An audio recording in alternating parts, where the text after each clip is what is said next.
केंद्रीय गृह मंत्री अमित शाह ने लोकसभा में विपक्ष के नेता और कांग्रेस के पूर्व अध्यक्ष राहुल गांधी पर तंज कसा है। रविवार को उन्होंने राहुल गांधी को हार से न थकने की नसीहत दी थी। उन्होंने कहा कि अभी आप हार से थकिए नहीं, क्योंकि कांग्रेस आगामी तमिलनाडु और पश्चिम बंगाल विधानसभा चुनावों में निश्चित रूप से हारेगी।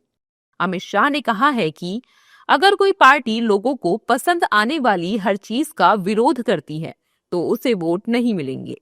हाल ही में लोकसभा में हुई बहस के दौरान राहुल गांधी ने मुझसे एक अजीब सवाल पूछा कि चुनाव में हर बार सिर्फ उनकी पार्टी ही क्यों हारती है। उन्होंने लोगों से पूछने की बजाय मुझसे पूछा, राहुल बाबा, अगर आप मेरे द्वारा शुरू की गई इन 2 पहल को समझेंगे तो आपको इसका जवाब मिल जाएगा।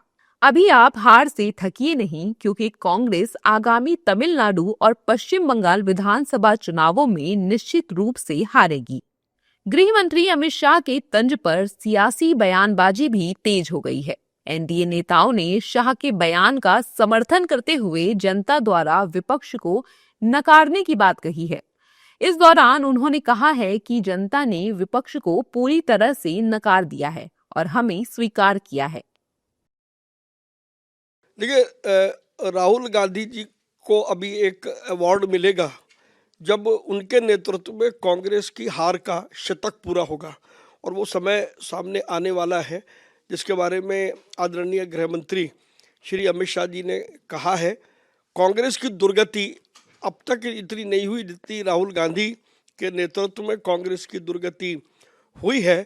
और जहाँ तक प्रश्न है, प्रधानमंत्री श्री नरेंद्र मोदी जी के नेतृत्व में जितने काम हमारी सरकार ने किए, आज उसी का परिणाम है कि भारत पूरे विश्व के मानचित्र पर अपनी एक स्पष्ट और मजबूत पहचान बनाने में सफल हुआ है।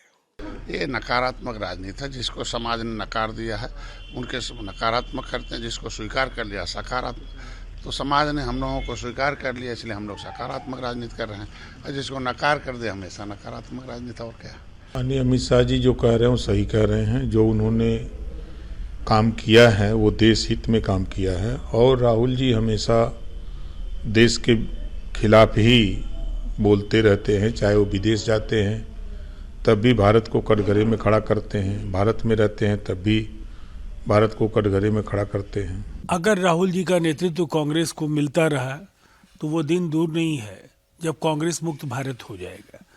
लगातार जिस तरह से असंतोष कांग्रेस के अंदर बढ़ रहा है, शशि थरूर से लेकर सलमान खुर्शीद दिग्विजय सिंह के साथ दिख रहा है। G23 का एक बार पहले वो जो पूरा का पूरा प्रकरण है वो कांग्रेसी कार्यकर्ता आज भी नहीं भूले हैं, और नए सिरे से बगावत के सुर फूटने लगे हैं। इसीलिए कांग्रेस की सेहत के लिए आने वाले समय में कठिनाइयां पैदा होने जा रही है, और उन्हें सावधानी के साथ इस पर कुछ न कुछ आत्ममंथन करने की जरूरत है। अहमदाबाद में एक कार्यक्रम के दौरान अमित शाह ने साल 2029 में एक बार फिर से प्रधानमंत्री नरेंद्र मोदी के नेतृत्व में बीजेपी की सरकार बनने की बात कही है। नवा वर्झर गांव में आयोजित कार्यक्रम के दौरान गृह मंत्री अमित शाह ने 205 लोगों को जमीन के मालिकाना हक के प्रमाण पत्र सौंपे। ये सभी लोग मूल रूप से साबरमती नदी के किनारे स्थित वर्झर गांव के रहने वाले थे, लेकिन 1973 की भीषण बाढ़ में अपने घर, जमीन और सामान गंवाने के बाद उन्हें नवा वर्झर में बसाया गया था। इस मौके पर अमित शाह ने वेस्टर्न ट्रंक लाइन का भी उद्घाटन किया।